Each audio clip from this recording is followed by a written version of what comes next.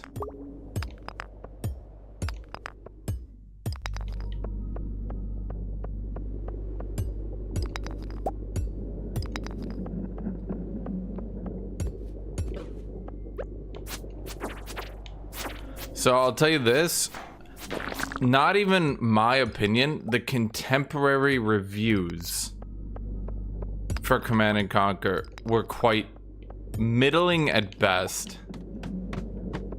It wasn't even like Westwood themselves were calling the games bad. Like, even the reviewers at the times were like, yeah, bro, I don't think this game's good. Monsters have a small chance to drop double loot. Do I just sit the book in my inventory? How do I do that?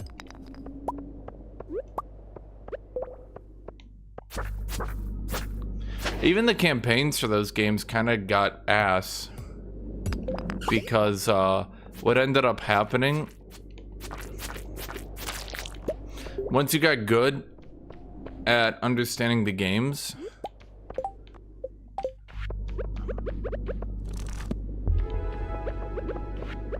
oh, right, I forgot. This game's all full of whimsy. Of course it would be magical powers. What was I gonna say? Even once you started playing the campaigns and liking the single player, you would notice really quickly that the balance in the game was really shit. And most of the times, you were just gonna be spamming one unit that was just blatantly better than everything.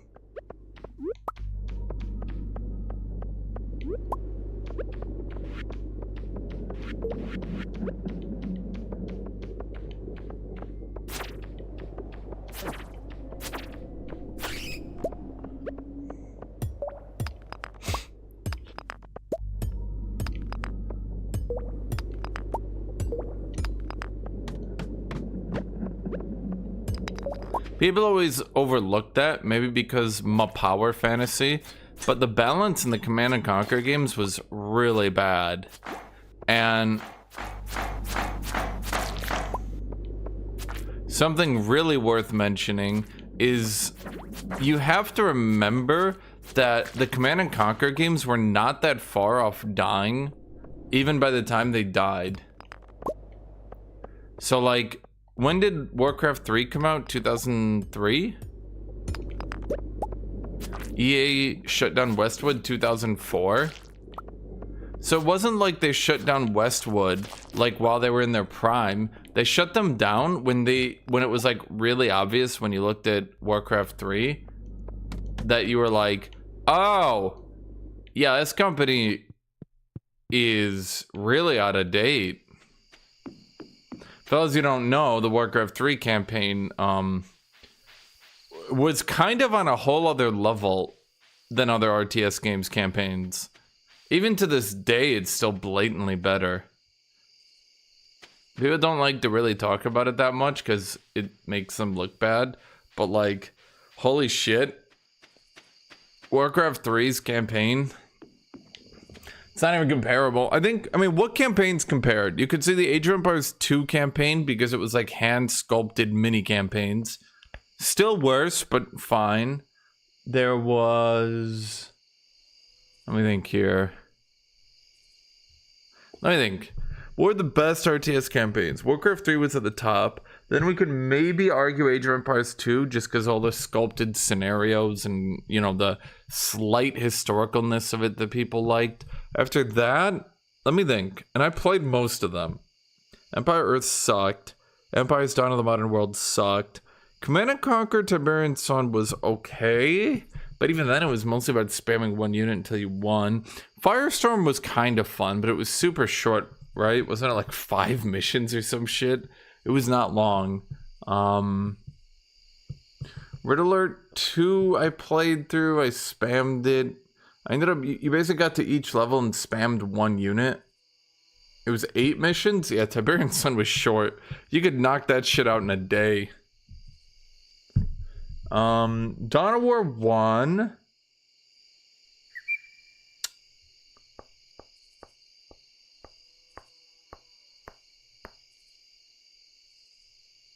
Man, I'm trying to think. Was Dawn of War 1's campaign good? Winter Assault was not bad.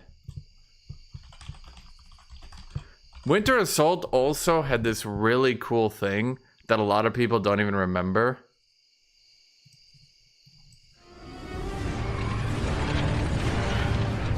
It's like obviously not that technologically cool anymore, right? But at the end of the campaign, they had the Necrons attacked you. Be strong of heart, my warriors. The Necrons have arrived. By the gods, guard my soul in the Infinity Matrix. This is Farseer Toldir, praying for what I fear is the last time. Give me strength. The Necrons are added in the next expansion as a playable, but it was kind of like a cool teaser. A lot of people forgot that. Dawn of War 1 was like, oh my god, dude. Dawn of War 1 pioneered so much shit. That's why it's remembered these days. A lot of the shit that you guys take for granted these days actually got pioneered by Dawn of War 1. And I'm not saying that just to be a fanboy. I'm saying that because, like, it's actually true. A lot of shit comes from Dawn of War 1 these days. Why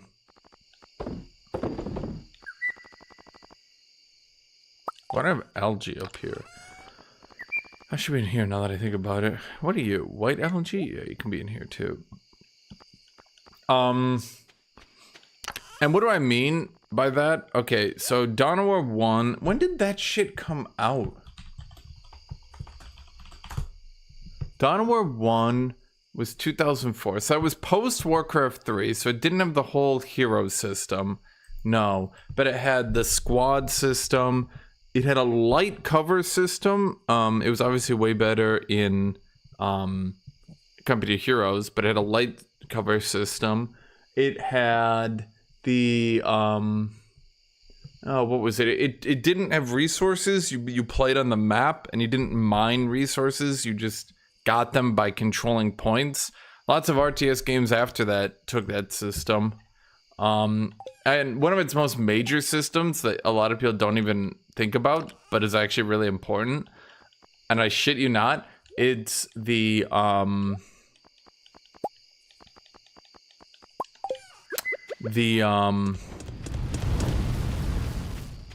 DLC system. What do you mean the DLC system?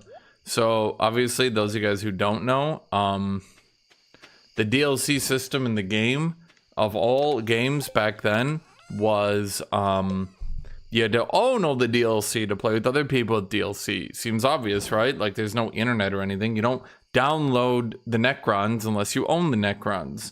One comes Dawn of War and they say, yeah, you can play online. You can do that. You can't play the Necrons, but you can play against them. Kind of like mind-blowing. I mean, back then, at any rate, it sounds so simple these days, obviously, right? Like you play any game like I don't fucking know, you play Marvel, well actually Marvel Rivals, everything's unlocked. You play Dota, League of Dota, everything's unlocked. Holy fuck, is League the only modern game where everything is not unlocked? But anyway, you play League, like you can play against heroes you haven't unlocked, but that literally comes down from Dawn of War 1. I shit you not, it sounds so stupid, but I assure you, chat, I assure you, it was actually really important.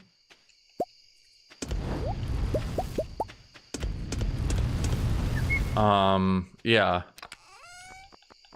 Very important back then, because you have to remember, Dawn of War 1 was like this weird game. It's like a really fast burning candle. It like took the world by storm, was like ludicrously popular for like 3 years, and then just dropped off the face of the earth and died.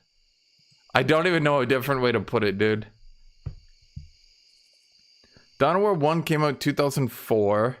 Winter Assault 2005, Dark Crusade 2006. So like 2004, 2005, 2006. These are like big releases, like bam, bam, bam. Then they did nothing and released the shittiest fucking shit project, Soulstorm, in 2008, which fucked over the game and ruined it and everyone quit. Kind of funny, that one. Dark Crusade had 2 years of being really good, though. Everyone liked Dark Crusade.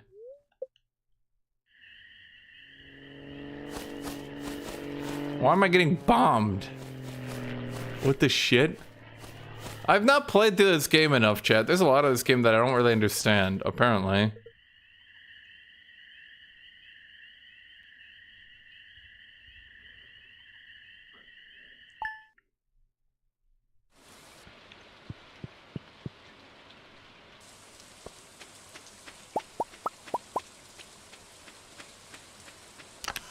What do I do with all this refined quartz and shit? I need more iron.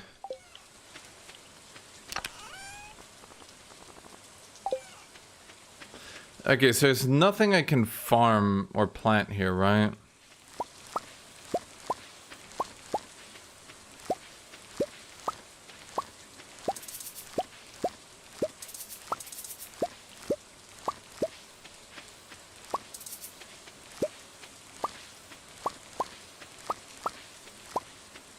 Just corn, but I don't want to plant more corn.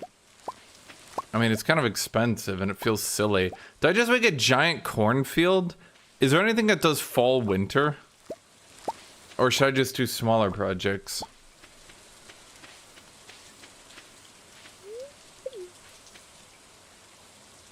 So, the whole units get veterancy / experience / get stronger.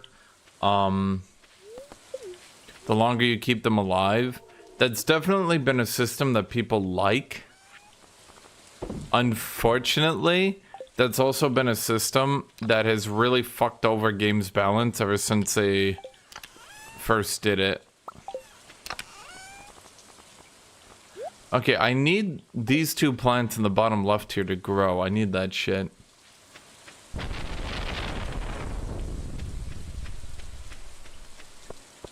The problem with experience systems, the problem that's always been there with them is that they kind of break the game super hard because it snowballs the winner.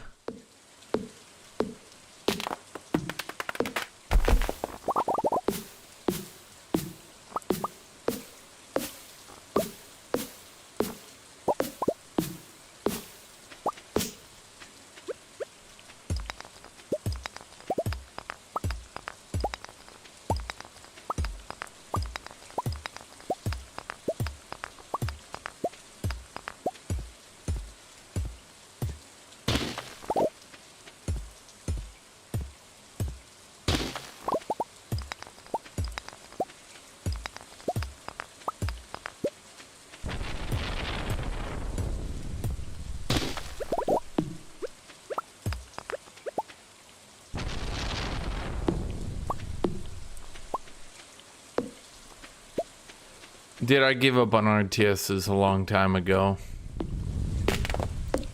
Not only do they never innovate or do anything cool, they always just go, RTS, Esports, StarCraft 2, RTS, Esports, StarCraft 2. And you go, oh wow. And they go, does anyone else remember StarCraft 2? RTS, Esports, StarCraft 2.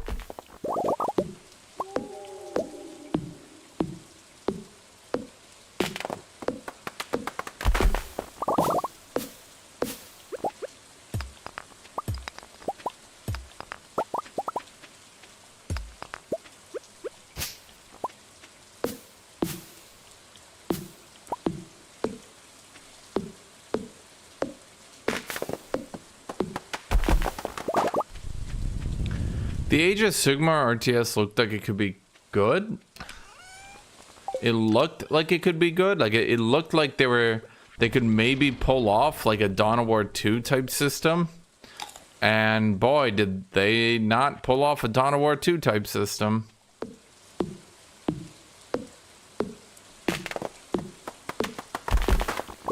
Guys, you don't understand. StarCraft 2, which died for not being popular, was actually secretly the best game that humans have ever invented ever. And we must spend all our waking moments trying to recreate its greatness.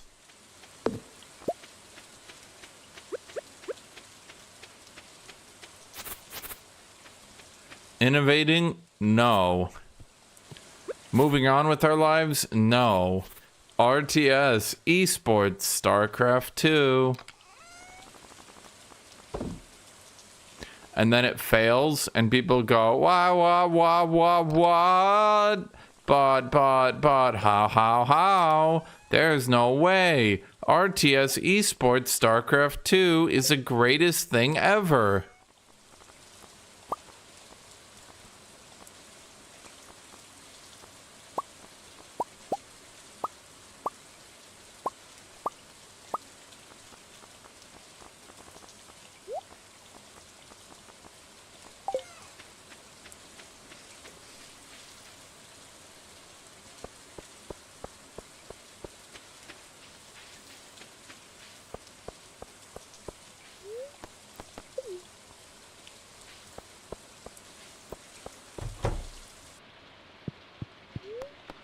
Process the geode. Processing.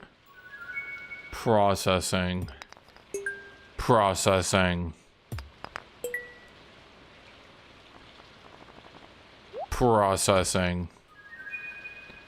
Processing. Processing. Processing. Processing.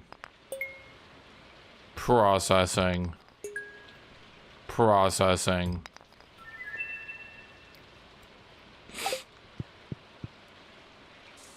Jay, you guys just like talking. That's what you guys like. But you guys can talk in any game I stream. It's just like for some reason you guys are like, you guys will actually talk when I play Stardew Valley. But when I play other games, I'm just sitting here like, so how's everybody doing? And you guys are like, I have nothing to say because I don't want to talk about this game. And I'm like, well, you mean you can talk about anything? And you're like, no, I'm good. I'm like, all right. Did I see Canada as a new prime minister? I did. I mean, it doesn't really change anything, does it?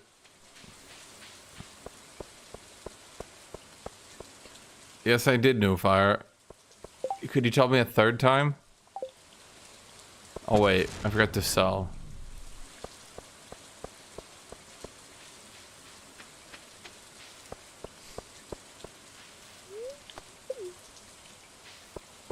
Do do do do do do do do do do do do do do do do. Okay, so we sell, no sell, no sell. Okay. Haley's worth it for the character development. Is she a ditzy blonde until... Oh wait, I can take that to the mines? Oh wait, yeah, that makes sense now that I think about it.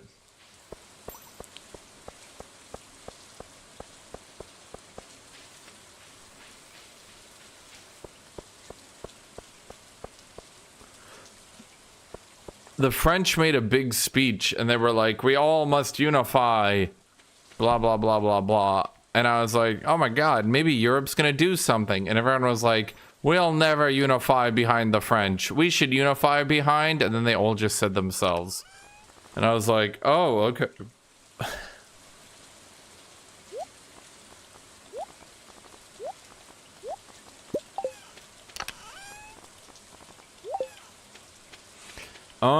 Well, I guess we ought to go get iron.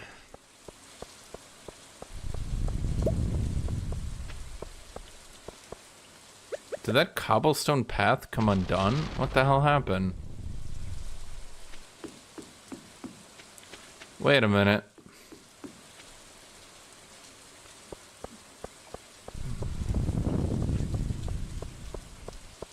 Wait, why do I have an empty energy bar?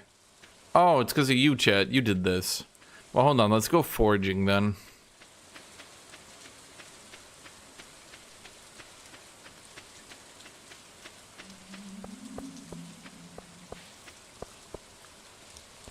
Well, like it or not, you guys don't want to believe it, but France has the most up-to-date modern army in Europe.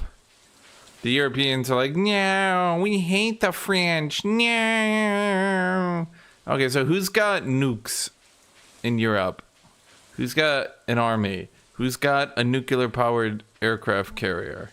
And I'm not saying it's like as good as the Americans, but there's really only two relevant armies in Europe. The French army and the Ukrainian army.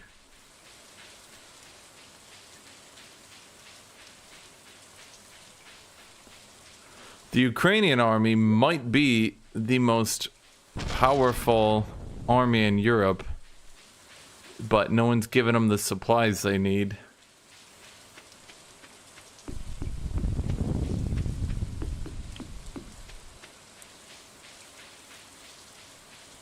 They're certainly breeding a lot of innovation.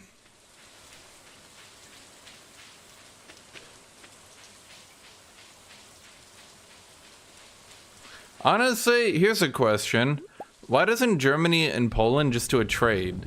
Germany can give Eastern Germany to Poland, and Poland can give Western Poland to Germany. I think that would be a better fit.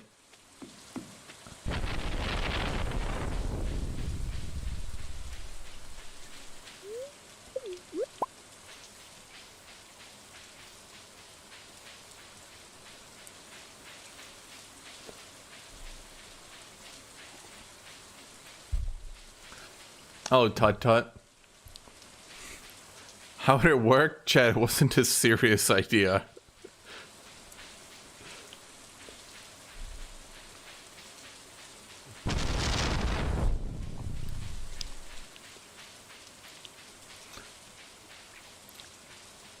I mean, again, I did hear the Polish are training every adult male. I'm not really sure how much they're training.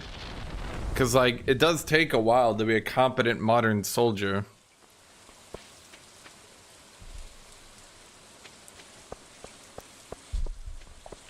You can't just, like, go shoot a gun for a day or two and be good. Wait a minute.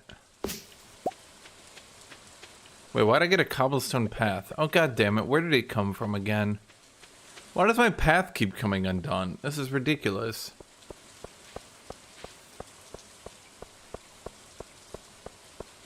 Well, I don't know if you guys know this, but, you know what? Let me rip some of this stuff out. It'll look better.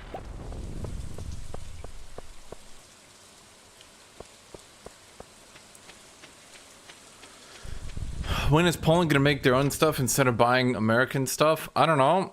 When is the rest of Europe gonna start making their own shit? Apparently, you dipshits didn't realize we can just turn off your jets. Now what?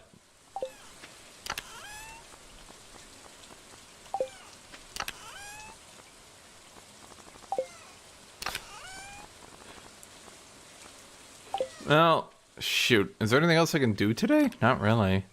Isn't there like a spa up north or something? I've never been there.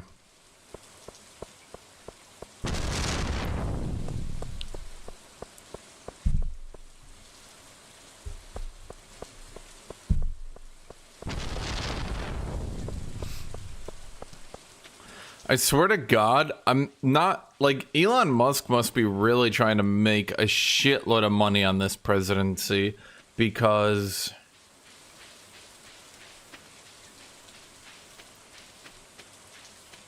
I can't really understand what he's doing, because his businesses are basically collapsing across the board. He's not going to really convince any government to use Starlink from now on.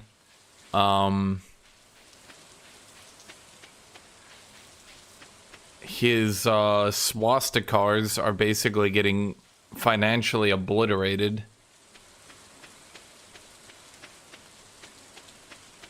So he has to have some plan. Well, of course you guys need to kick out Hungary. Why do you guys even have Hungary? Seriously. Here's a question for you, chat.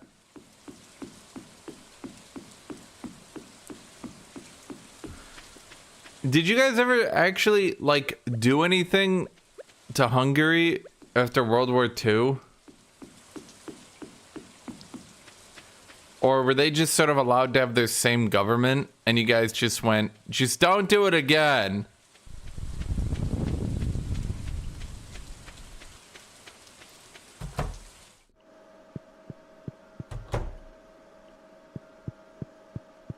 So what does this do? What does this area do? What am I doing? I'm in a gym. What is this?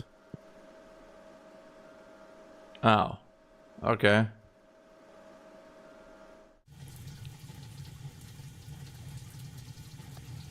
Now what?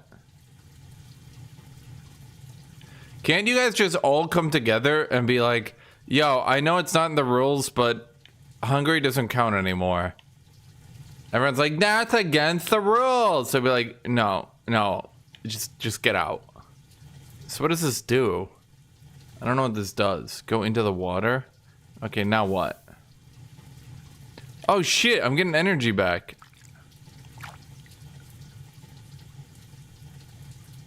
Slowly. Does this actually help?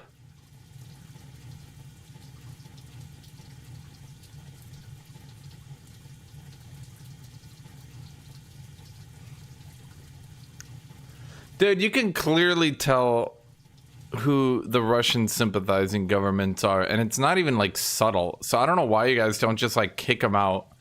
Just be like, nah, Hungary, we're calling your shit, get the fuck out.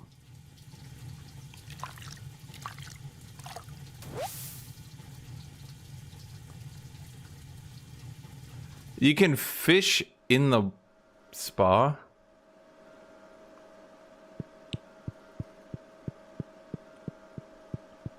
At least Serbia didn't join the EU. Honestly, okay, and what has Slovakia done? Or as I like to call it, what has mini Austria done that's pissed everybody off?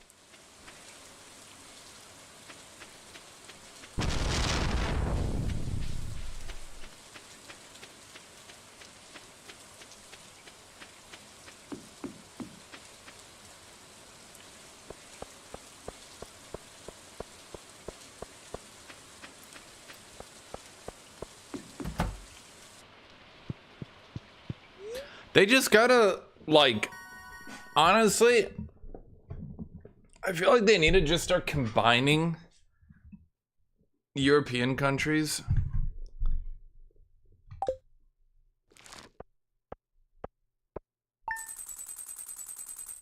That's my opinion, chat. I think they need to just start combining European countries.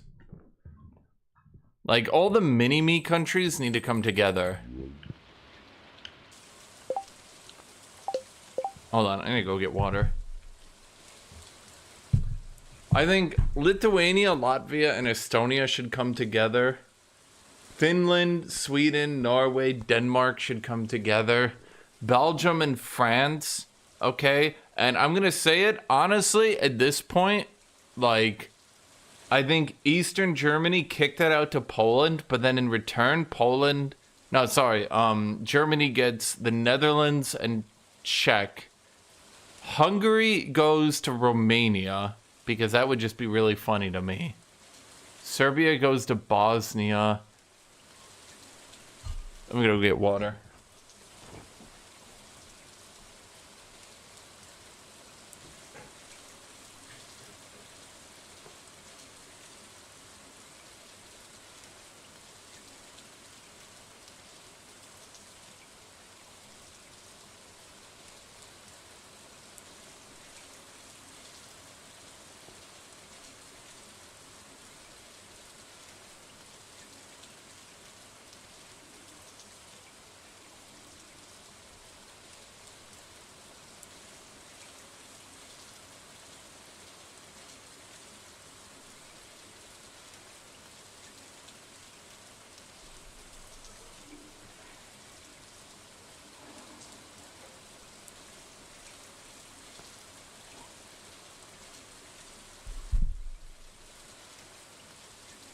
Honestly, I don't know, dude. Is Austria even similar to Germany?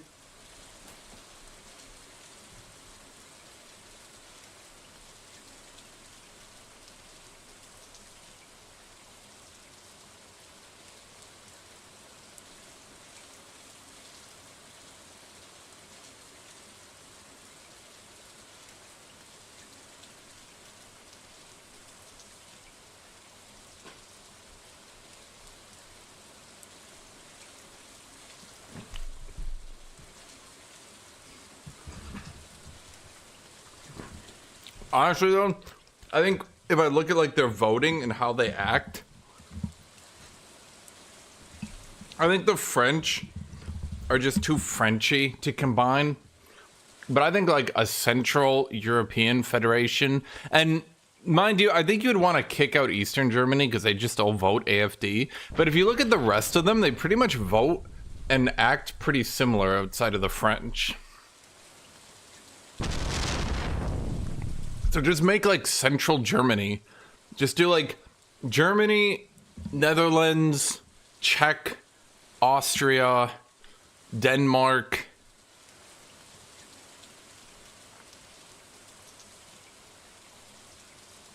Though the Danes kind of have a good thing for themselves, don't they? Denmark's weird. They're just up there being happy and Danish.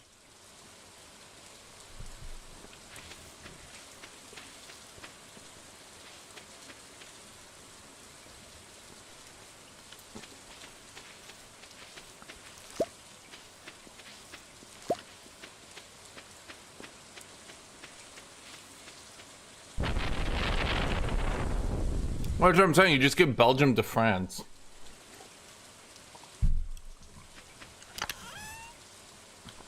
Why would Estonia be going right wing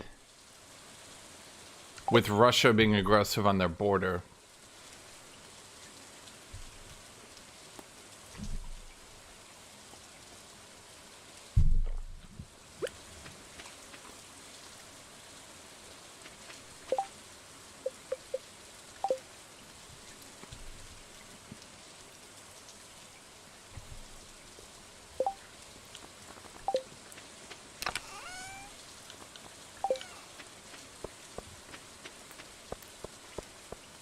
Well, is this one of those situations where the leftists were just the giantest pussies on the planet?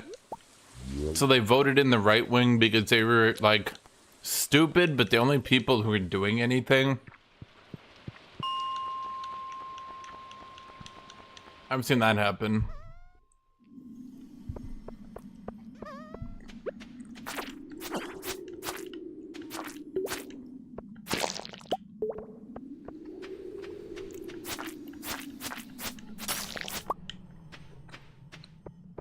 I didn't get iron. Too many times I've seen leftists not lose because, like, people don't want to vote for them. They lose because, like, they're not doing anything. And people are like, here is reality. And they're like, no.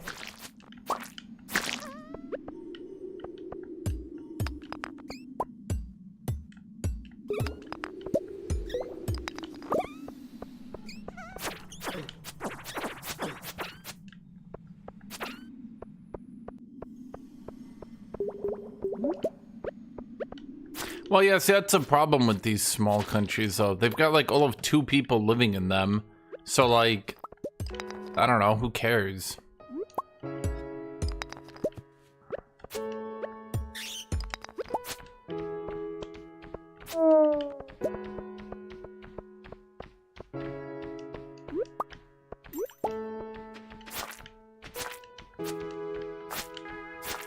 Well, I mean, and that's what I'm saying. What'll often happen is people will be like, wow. The biggest one I always see is immigration. People will be like, you know,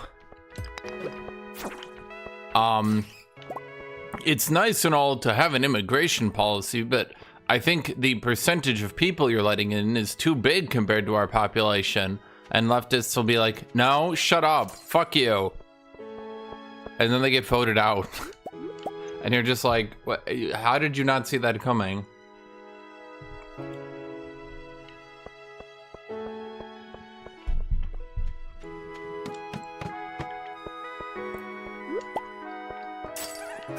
See, I think people don't really...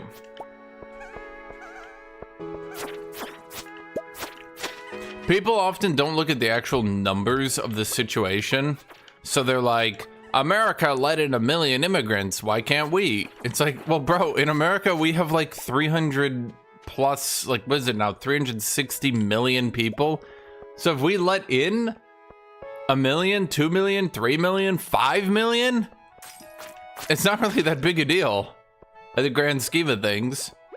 But then you get like these European countries that have like population of 1.6 million, let in 300,000 immigrants, and they're like, well, that's fine because America. And it's like, nah, no, what? You can't just like have like a 10 to 15% population shift. That's a pretty poor idea, actually.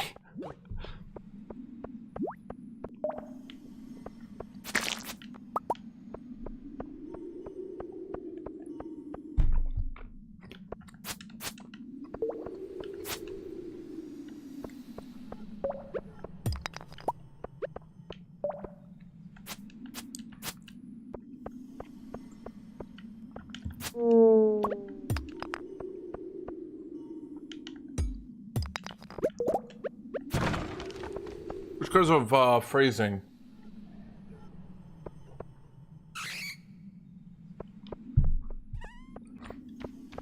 Well, to be fair,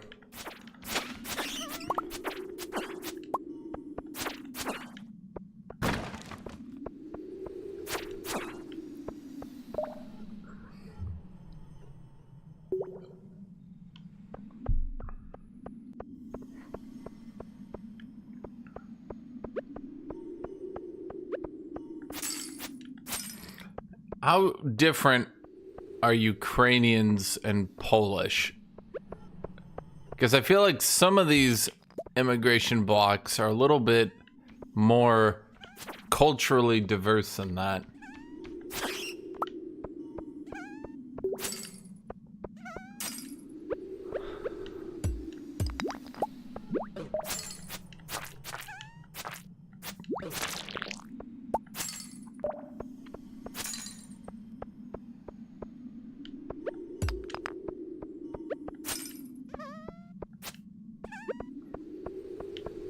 I think it just comes down to, from at the very least what I've observed of European politics, the liberals will often just do absolutely nothing until people get exasperated and vote them out.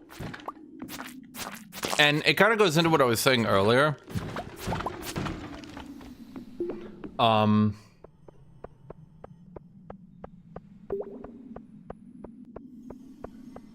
It kind of goes into what I was saying earlier. I think there's a big issue with leftists who only vote if somebody is absolutely perfect in every single way to what they think. And so leftists can't say things like, you know, maybe we should slow down on immigration. These people we're letting in are just a little bit culturally different. We need to slow it down a bit to keep the percentage down so they can properly integrate. Like, you can say that and it sounds like a reasonable thing, and then people will just screech because that's not like 100% perfect with their beliefs, and you're like, okay, but then you do nothing, and when you do nothing, then the problem is you slowly just get voted out because you're not doing anything.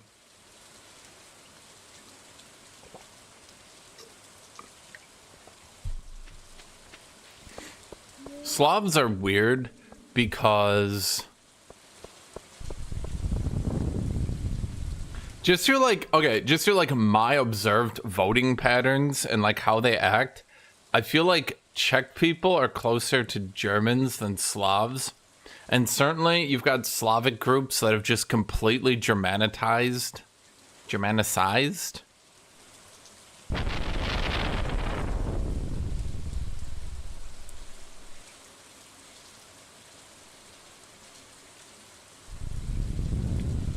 Well, again, it just comes down to people not really understanding population numbers. A lot of people, because like America is so important that everyone thinks America, America, America, right? They think America took in 5 million immigrants, America. But like, again, America has more population than all of Western Europe.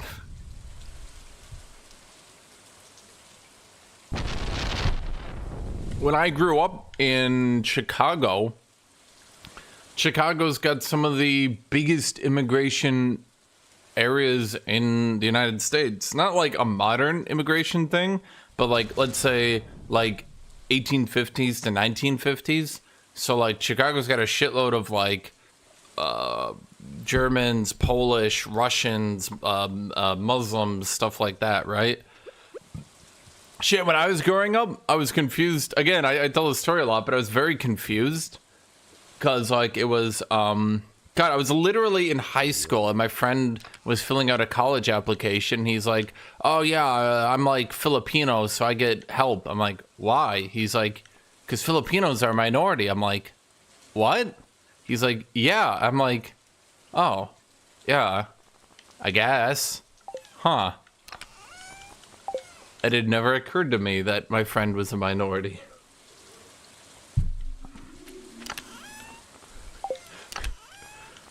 Why am I looking at that? I should fill that, but I'm lazy.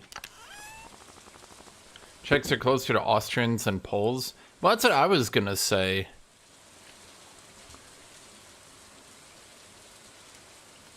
Throughout history, the Czech people have a lot more to do with Austria. Not just because of the Austrian Empire, but even for hundreds of years before that.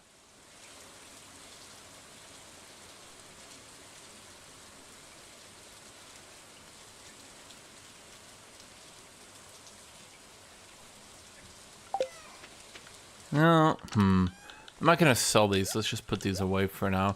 What did I even get in that cavern? I feel like I didn't accomplish anything. Huh.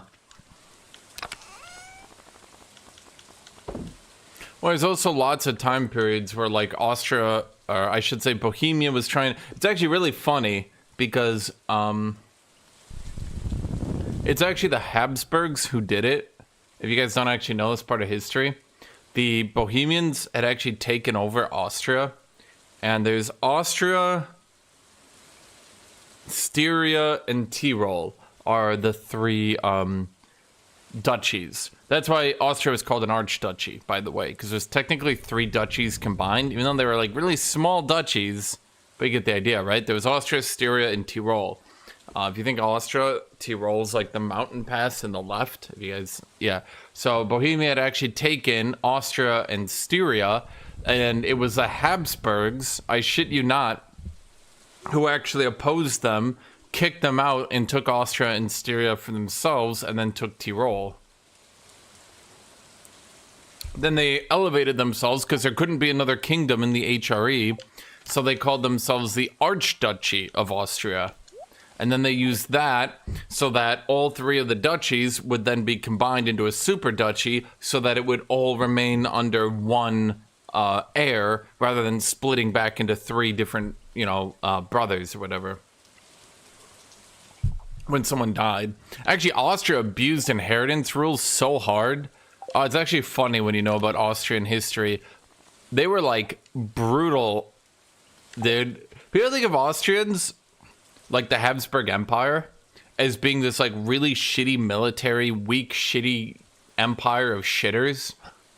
Militarily, their track record was decent enough, right? But holy shit, they were like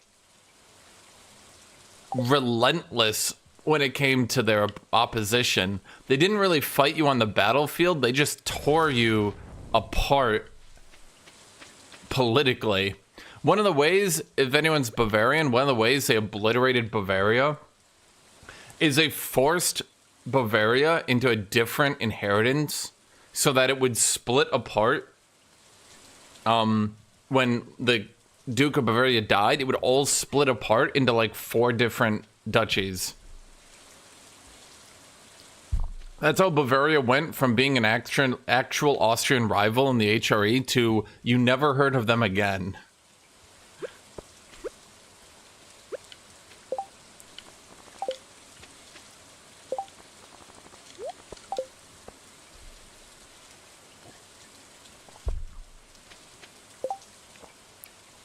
I'm trying to think here. And that's how they also went from Bohemia being the dominant HRE power. And within like 200 years, not only had they kicked Bohemia out of Austria and Styria completely, they had actually inherited them and ruled them. The Uno reversal card. What am I doing with the rest of my day? Nothing, I guess. I have nothing else to do. Huh. I guess we're just waiting until fall.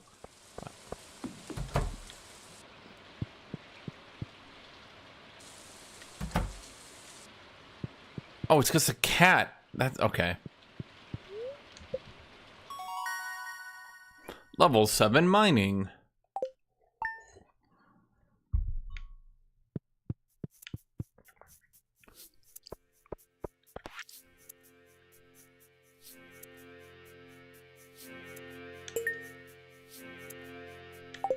He wants me to give him a hot pepper so he can rub a hot pepper on his knee.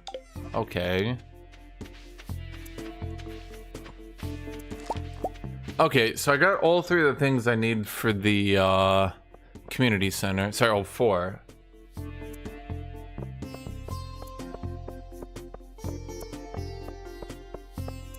Can I get different colored pants? I'm feeling kind of like my outfit don't really match right now. 4 colors is too much. 2 and a hat of a different color would work. Oh boy, we just need to continue to wait. Dance to the moonlight jellies.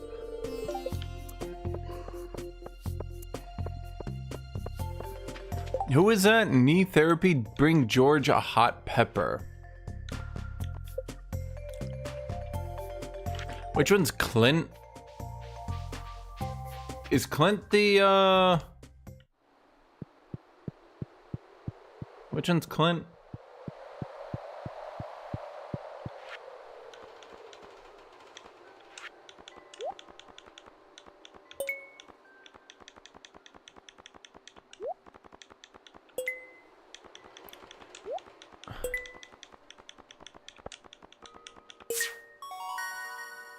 The Smith, okay. Quality sprinkler. Well, I already have all those.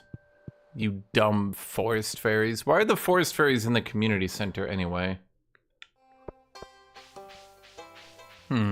Curious, chat.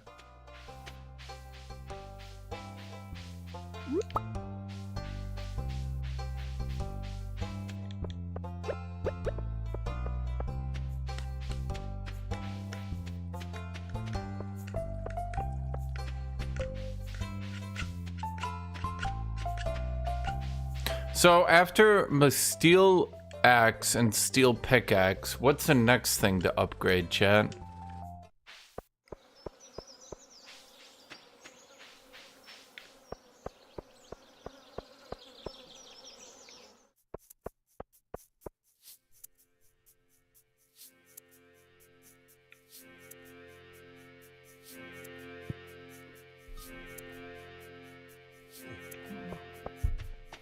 I don't want farm animals.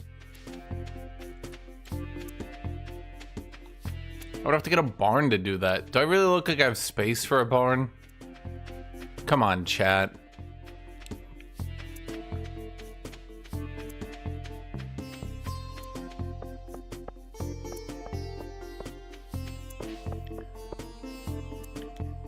Do I need to talk to her for the barn? A train is passing through. What does that mean?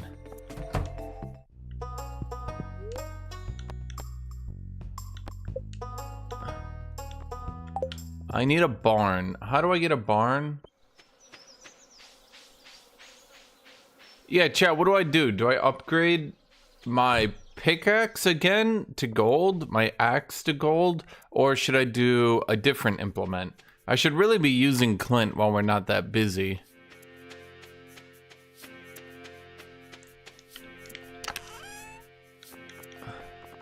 The scythe, the hoe, or the watering can? They're all kind of useless, right?